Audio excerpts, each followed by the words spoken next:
e bom dia para você. O Record News Rural está no ar. Seja bem-vindo, bem-vinda. As empresas do agro investem todos os dias milhões de dólares em pesquisa e desenvolvimento de novos produtos, tudo para aumentar a produtividade, respeitando o meio ambiente, levando comida de qualidade para a mesa do consumidor. O Brasil é destaque mundial na produção e exportação de soja, carnes, café, açúcar e suco de laranja. E cada vez mais é preciso garantir boa produtividade, respeito ao meio ambiente, sustentabilidade e comida de qualidade na mesa do consumidor. Para o produtor, o desafio começa no campo, com o controle de pragas e ervas daninhas, por exemplo. Ele tem que trabalhar estratégias ao longo do sistema, estratégias no sistema de produção, para poder realmente minimizar esse problema e ter sucesso depois nesse controle, traduzindo em produtividade final para o agricultor. Para ter uma lavoura bonita, sim, e mais ainda produtiva, é preciso, claro, atenção ao manejo no campo. Enquanto isso, o setor segue investindo em pesquisa e desenvolvimento de novos produtos. O que é importante para o produtor? É você ter sempre produtos que entreguem um melhor nível de controle, né? Usados de maneira ambientalmente responsável, né? E os produtos eles precisam evoluir ao longo do tempo. Então, toda vez que a gente traz um produto novo, ele sempre vem com essa pegada, né? Em você trazer uma inovação que gere valor para o produtor, aumente o nível de produtividade dele no final e que seja ambientalmente responsável. Essa empresa investe cerca de 4 milhões de dólares todos os dias em pesquisa e inovação. O resultado, o agricultor vê no campo. O uso de tecnologias é intenso, o calor é grande, é muita umidade, doenças, plantas invasoras, pragas se multiplicam, ficam resistentes, ficam tolerantes. E a todo momento o produtor está tendo que lançar mão de novas tecnologias para manter a sua produção de forma competitiva, entregar alimento barato, a preços bons para o consumidor, de forma que o produtor sempre tenha ferramentas necessárias que não encareça seu sistema produtivo e possa fazer mais com menos, sem agredir o solo, sem demandar da natureza, da forma como a gente gosta que isso seja feito. No Show Rural Copavel, feira que acontece até sexta-feira em Cascavel, muitas novidades estão sendo apresentadas para a agricultura e para a criação de animais. Como essa tecnologia, um sensor que promete aposentar o martelinho para medir a quantidade de ração no silo. Uma nova ferramenta que pode ser utilizada tanto para cooperativas como produtores independentes.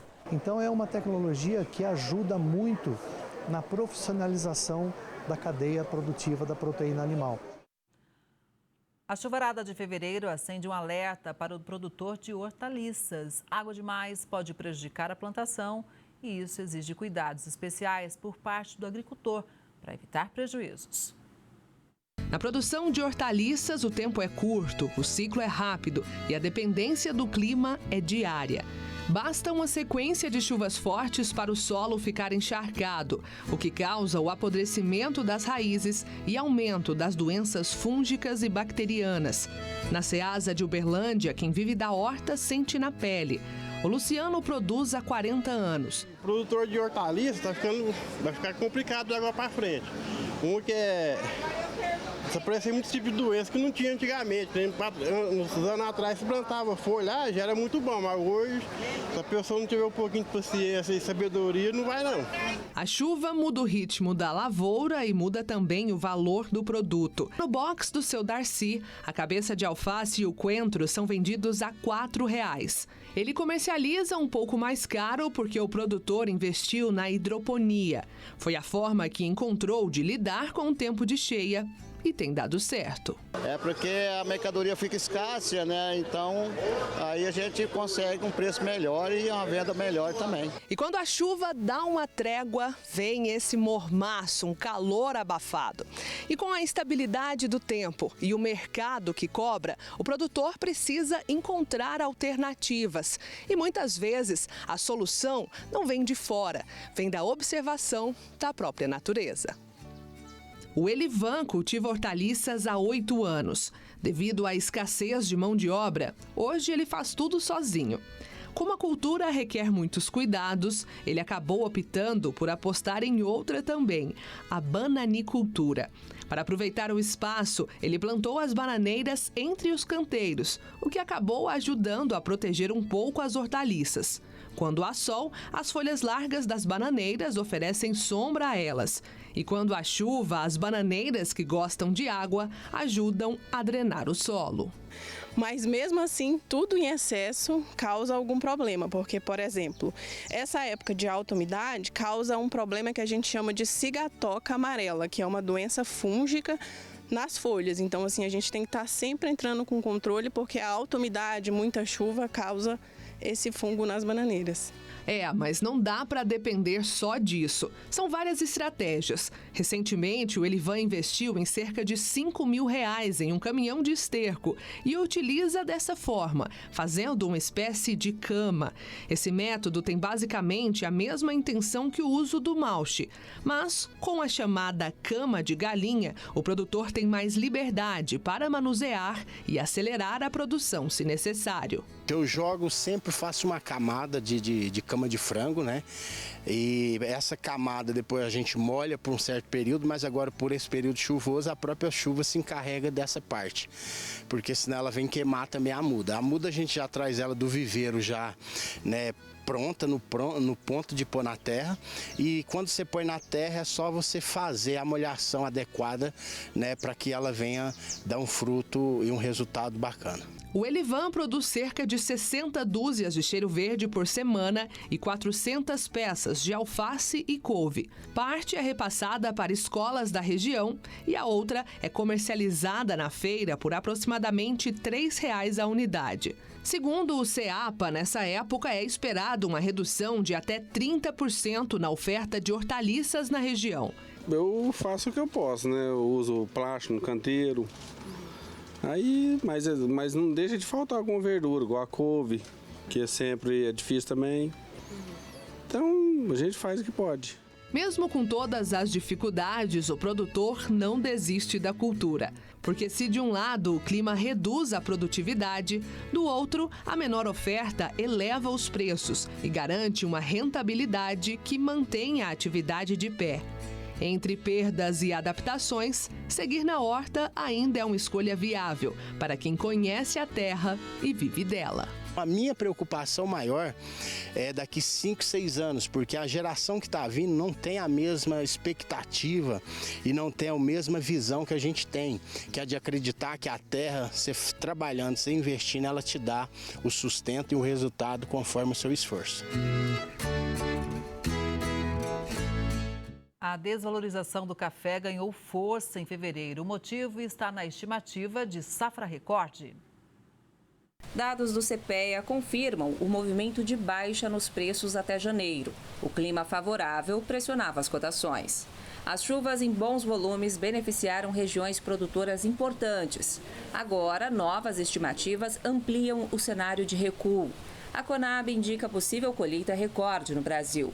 O volume pode superar a produção histórica de 2020 e 2021. Essa projeção reforça ainda mais a queda dos valores. Os pesquisadores do CPEA avaliam os impactos do cenário. Eles afirmam que a oferta maior pode recompor estoques. No entanto, o aumento não deve gerar excedentes expressivos. Nos últimos anos, oferta e demanda permaneceram muito ajustadas. Em alguns períodos, a relação foi até negativa. Esse desequilíbrio comprometeu os estoques globais de café. Diante das baixas, os produtores reduzem a participação no mercado. Eles seguram o produto e evitam novas vendas. Com isso, as negociações ficam praticamente paralisadas. Ao mesmo tempo, exportadores enfrentam dificuldades no mercado spot. A baixa disponibilidade dificulta a formação de lotes. O mercado segue atento às próximas estimativas oficiais e os agentes acompanham o clima e a evolução da safra. Um projeto da Associação Brasileira de Cafés Especiais levou 24 empresários do setor para a Feira Mundial 2026 em Dubai. A ação rendeu possibilidade de negócios imediatos e futuros. As ações comerciais dos empresários brasileiros nos Emirados Árabes e a participação na World of Coffee podem gerar até 254 milhões de dólares ao país. A missão comercial realizada em janeiro rendeu 58 milhões de dólares presencialmente e a projeção para mais 196 milhões de dólares ao longo dos próximos 12 meses. Se confirmado, o total da iniciativa representará um crescimento de 33% na comparação com os mais de 191 milhões de dólares obtidos em 2025. No evento, o Brasil apresentou a diversidade e a qualidade sensorial da produção dos cafés especiais do país e ressaltou os processos de certificação, reforçando a rastreabilidade e a transparência do setor brasileiro de cafés especiais. O projeto nacional tem a intenção de fortalecer a imagem do país como origem confiável e de qualidade, além de gerar oportunidades para produtores de diferentes perfis. É uma feira importante, um mercado importante que vem abrindo novas possibilidades para o café especial brasileiro. Nessa edição, também tivemos uma importante missão comercial e técnica, com a oportunidade de visitar os principais players, cafeterias, torrefações no mercado do Oriente Médio, entendendo mais profundamente a oferta e a demanda para que as empresas brasileiras e os produtores brasileiros pudessem conduzir melhores negócios. E deu certo. São mais de 25% em resultado financeiro e mais de 15% no número de contatos realizados. E contatos realizados com todo o Oriente Médio e Leste Europeu, não se restringindo apenas a Dubai ou aos Emirados Árabes. Um sucesso da parceria entre a Apex Brasil e a BSA, levando a nação do café para o mundo. Confira agora a previsão do tempo para todo o Brasil nesta quinta-feira.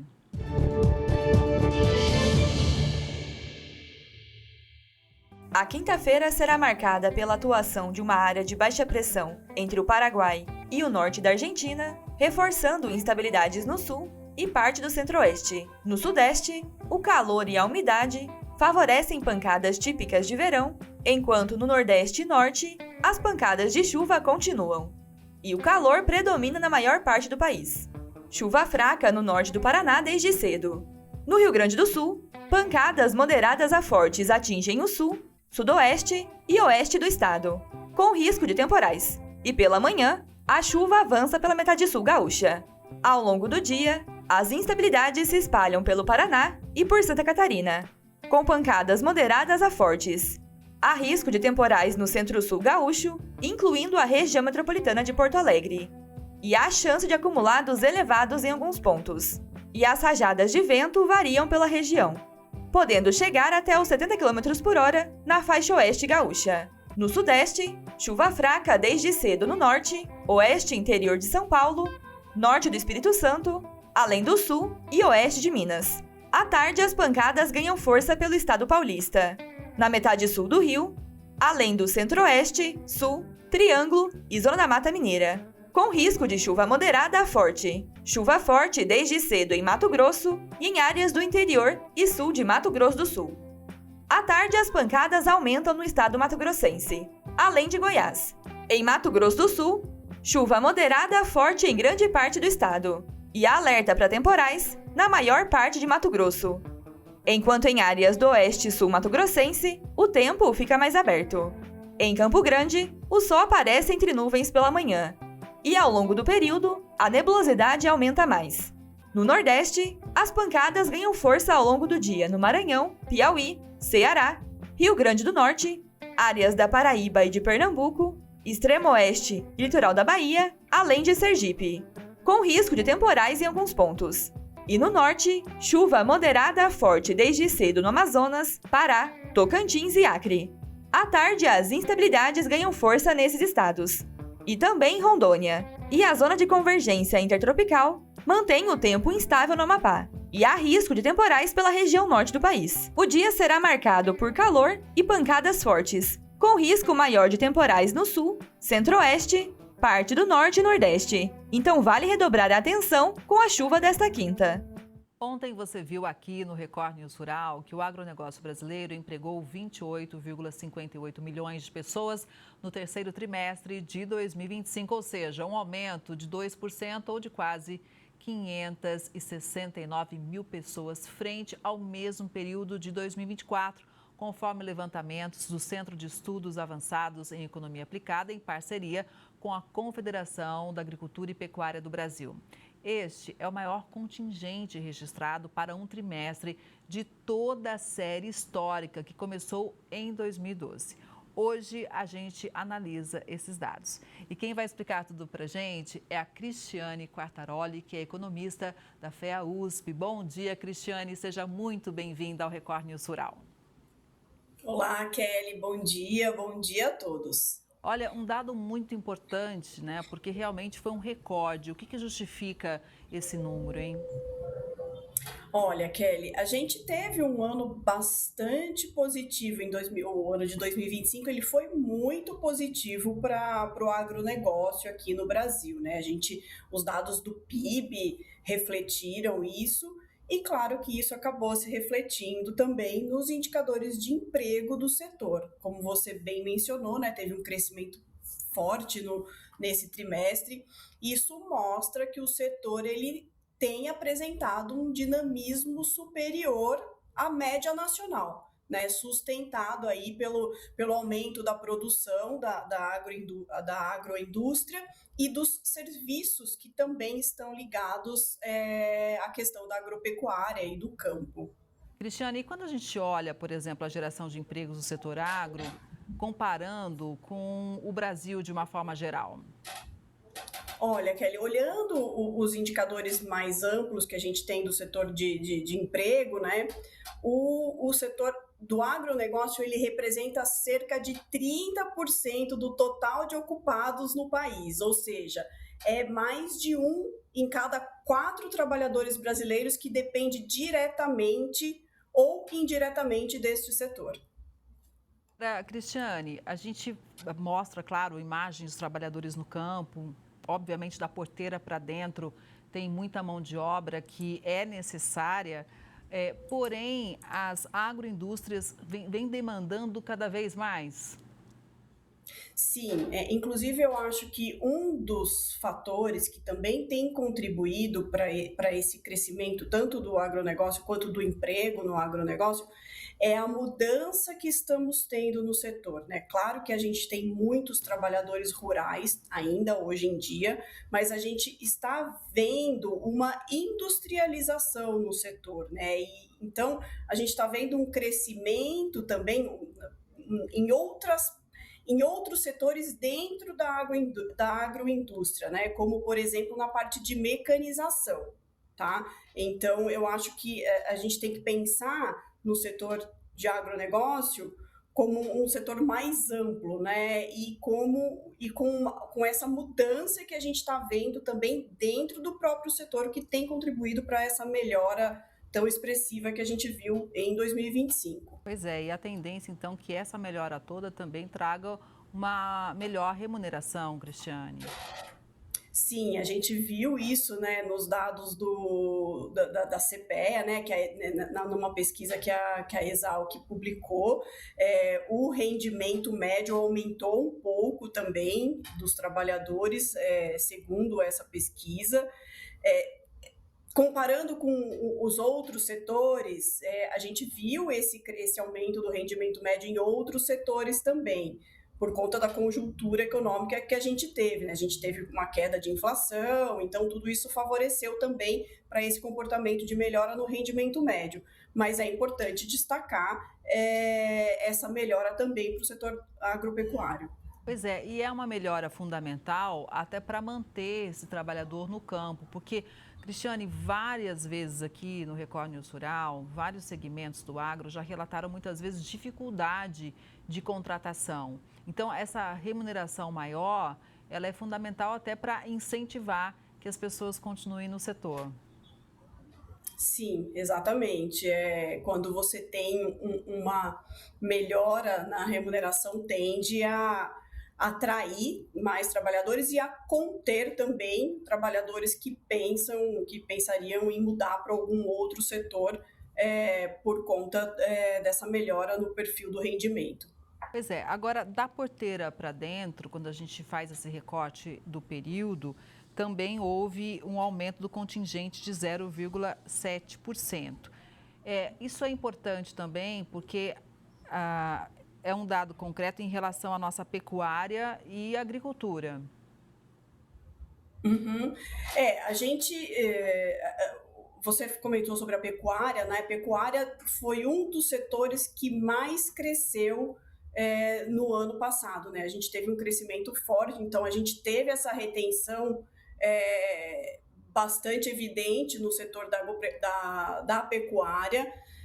Então, de certa forma, a gente percebe que o setor ele tem se tornado mais formal e mais qualificado, né? Como eu mencionei lá atrás, na questão de melhora de tecnologia, de mecanização. Então, tudo isso tem trazido um ambiente um pouco mais formal do que era no passado para o setor agropecuário. Isso tem contribuído também para essa retenção que a gente tem visto do número de trabalhadores no setor agropecuário. Pois é, e obviamente tudo começa no agro, né? Eu falo, se a gente usa uma roupa de algodão, saiu do campo, tudo que a gente consome, então tem tudo na verdade sai do nosso agro para a indústria. A gente pode dizer então que existe um efeito cascata, ou seja, mais gente trabalhando, mais gente produzindo e isso beneficia obviamente a indústria de vários setores? Acredito que sim, né? A nossa economia ela está totalmente interligada e, como você bem mencionou, tudo começa no agro. De fato, é um setor muito importante para a economia brasileira e ele está totalmente interligado com outros setores, né? Indústria, transporte, alimentos, enfim. Então, no fim do dia, eu acho que a gente tem... o agronegócio ele continua sendo um dos principais setores da nossa economia e também um dos principais geradores de emprego do Brasil, e eu arrisco dizer que as perspectivas elas continuam positivas, impulsionadas aí pela competitividade que a gente tem no setor, até pela demanda global. O Brasil ele é um exportador importante de matéria-prima, de commodities que estão totalmente ligadas aí ao setor agropecuário e também por essa expansão na cadeia da agroindústria. Então a gente tem um cenário bastante favorável para o setor. Olhando então para frente, Cristiane, porque quando a gente fala em competitividade, a gente tem que pensar em eficiência no campo, né? Na verdade, em todos os setores da cadeia, inclusive com mais tecnologia. A gente pode dizer que esse perfil do trabalhador também está mudando? Eu acredito que sim, a gente já viu isso, né, nessa pesquisa recente que saiu, que já está havendo uma mudança no perfil do empregado, né, do setor agropecuário.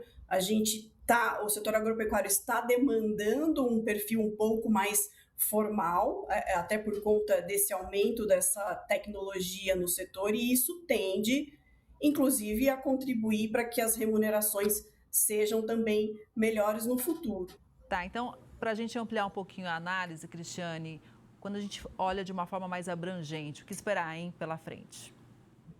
Bom, a gente tem um ano um pouco difícil esse ano, né, 2026, a gente sabe que a gente começou o ano já com algumas questões que podem interferir no setor agropecuário, que foram as questões tarifárias que vieram por parte dos Estados Unidos. Isso já tem se ajeitado, então o Brasil precisou readequar a sua cadeia, né, para onde exportar, de onde importar por conta dessas tarifas. Isso tem se ajeitado, mas foi um evento importante que aconteceu esse ano e que trouxe um pouco de incerteza. Além disso, a gente tem esse ano, é um ano eleitoral, né? Então costuma ser um ano de volatilidade para os ativos e isso acaba afetando principalmente a nossa taxa de câmbio, que é importante para o setor agropecuário, né? Porque é um setor altamente exportador aí, então é bastante relevante também, então isso tende a ter impacto também. Mas, por outro lado, a gente está num ano que possivelmente a gente vai entrar num ciclo de queda da nossa taxa de juros, né? A expectativa é de que a Selic termine esse ano entre 12% e 12,5%, então um pouco abaixo aí do que a Selic estava em 2025. Isso tende também a ajudar de forma positiva tanto o setor agropecuário quanto outros setores da economia brasileira, porque isso reduz custo, reduz custo de empréstimo, enfim. Então, acho que quando a gente olha para a macroeconomia como um todo, o cenário está a perspectiva é mais positiva e isso tende a se refletir também para o setor agropecuário aqui no Brasil. Pois é, são vários fatores que pesam ali na hora do produtor rural fechar as contas, né? E a gente nem está falando ainda dos riscos de doenças, de pragas, manejo de plantação, desafios climáticos, em tudo isso ainda envolve a contratação de pessoal. Cristiane, acho bacana a gente trazer aqui para a nossa análise um ponto também importante que diz respeito à sucessão familiar das propriedades, ou seja, as novas gerações assumindo ali o comando dos negócios, e essa nova geração muitas vezes ela é mais ligada à tecnologia, né? Ela traz inovação que muitas vezes tinha uma certa resistência entre os mais velhos, e essa nova geração ela já chega com novidade. Essa tecnologia trazida também por novos gestores ajuda de alguma forma a manter mais mão de obra no campo, incentiva, de repente, os mais jovens a ficarem no campo, a ficarem no setor do agronegócio? Qual que é a sua visão sobre isso? Olha, são muitas variáveis, né? Então, claro que toda modernização e evolução, isso tende a ajudar os setores, né? Eu acho que o principal desafio, quando a gente pensa nessa questão, é garantir a qualificação dessa mão de obra, né, para que ela consiga acompanhar essa transformação tecnológica que a gente está tendo na agropecuária e em vários outros setores aqui no Brasil. O agronegócio está cada vez mais sofisticado, a gente tem visto isso, tem percebido isso, e exige, claro, profissionais mais bem preparados. Então, na minha visão, investir em educação, capacitação e inovação vai ser essencial para sustentar esse crescimento da agropecuária e aumentar a produtividade do setor no longo prazo. Pois é, e essa qualificação, ela pode inclusive fazer toda a diferença quando a gente olha para o trabalhador, para evitar que ele fique, às vezes, aquela janela, né, de entre safras sem o trabalho. Quanto mais qualificação, né, ele pode, de repente, ficar mais tempo no campo? Com certeza, com certeza. A tendência deveria ser essa. Agora, Cristiane, a gente teve aqui um recorde, né? Um momento muito importante. Olha só, eu vou mencionar novamente, essa série começou o levantamento lá em 2012. Será que em 2026 a gente vai ter um outro recorde?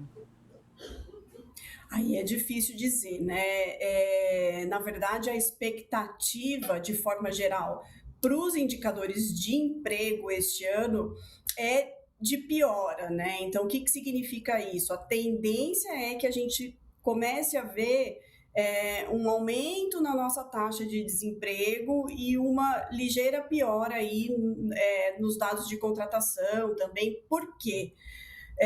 Os dados de emprego, eles são a última variável que reage à política monetária, né?